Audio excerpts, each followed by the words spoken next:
awesome friends, it's Anissa and this is how we do elimination communication while flying. We do EC whenever and wherever we can, especially when I recognize my baby needs to use the potty or is waiting for a pottytunity. Little T is 2.5 years old and she is potty trained. Baby T, on the other hand, is 7 months old. We do have to make a few adjustments when it comes to traveling and flying with our kids to make it more comfortable for them to potty in public areas. My first tip is to bring a potty that works for them. I keep the small IKEA potty in the trunk of my car, or if we use my husband's car, we do the same, and a small little towel. This is mainly for my toddler. She doesn't usually like to use public restrooms or public toilets. I don't blame her, they're not always that clean. So keeping a potty in the trunk of a car is just so much easier for us when it comes to traveling with our toddler. Little baby T can also use the potty, but it's just easier for us to squat him at the side of the car on the ground. So we will open the doors of the car to give a little bit more privacy so people don't see exactly what we're doing. In this picture here, we actually rented a vehicle and we still packed the small IKEA potty and put it in the trunk of our car. And so she was able to relieve herself once we got the rental car. My second tip is to offer potty right before leaving the house. Now, if you're flying, I don't know how far the airport is to you. It's 30 minutes for us, so everybody uses the potty. Then upon arrival at the airport's about 30 minutes for us, so we will offer potty again for our infant, baby T, and then for little T, we'll just ask her. She's a toddler. At this age, she can definitely hold her bladder. It's much larger and she can hold it for many hours at a time. Once we check in, get through security, and get to the gate, and prior to boarding, we will do one more potty check. Everybody can go potty at the time or change diapers before getting on. Lastly, when we're on the plane, I'll offer potty or change diapers whenever I feel it's appropriate, every hour, every 2 hours, depending on the length of the flight. So baby T is only 7 months old right now as I'm filming this video, so his bladder is a lot smaller and he just can't hold his pee for long periods of time, and so I'm offering potty a lot more often for him. Our toddler little T doesn't need too many reminders and she can verbalize when she needs to potty. Now, we do have to tell her what the plan is. Like, you know what, we're all getting on the plane. Now is the time to go pee and poop if you need to, because once you're on the plane, it might be a little bit harder to go pee and poop.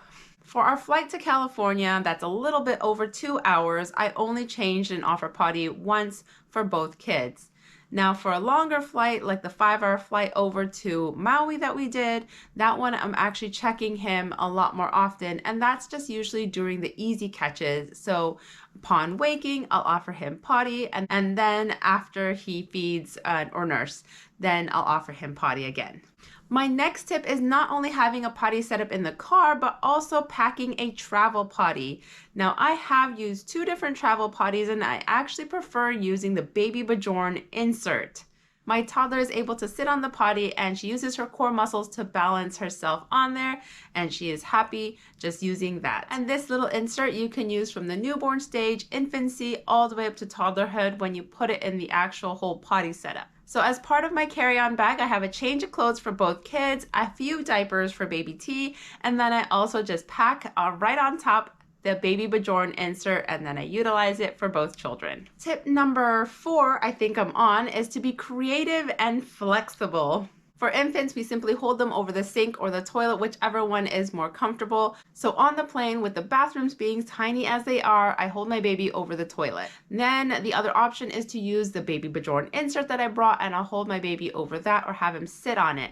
So as for my toddler, when you're flying, there's actually a changing table that can come down. It's fairly small still, but I'll put it on there and I'll ask her if she wants to go potty there. The other thing that I've been doing a lot is going to the bathroom at the front of the plane or the back of the plane.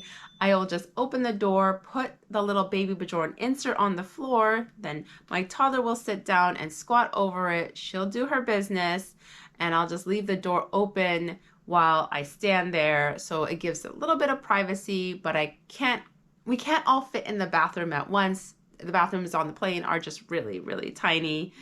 You probably know that. Once they're done, I simply dump the contents into the toilet, flush it, and then I'm gonna use the soap water and the sink to clean it out. I also bring some disinfectant wipes, so I'll wipe it down as well before putting back in my backpack. My next tip might be a little bit odd, but it is to communicate the plan with your babies. I am a believer that babies understand way more than we think they do, even young ones pre-verbal. So I talk to them and I tell them what's going on, what is our plan, as if they understand me.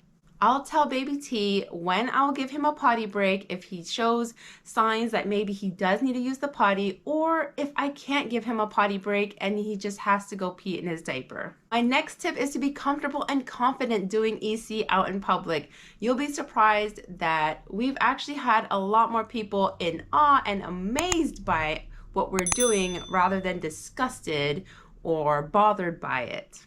When we would potty little T out in the public, in the park, or in whatever area we're in, actually a lot of the parents that come up to us and talk to us about it are more amazed that she's not wearing a diaper, that she is in underwear. Even when she did have an accident, they're still amazed that she's not in a diaper. And even for baby T, from our experience, most parents and people around us are actually more amazed that he is peeing on the ground or in the plants rather than disgusted by the act.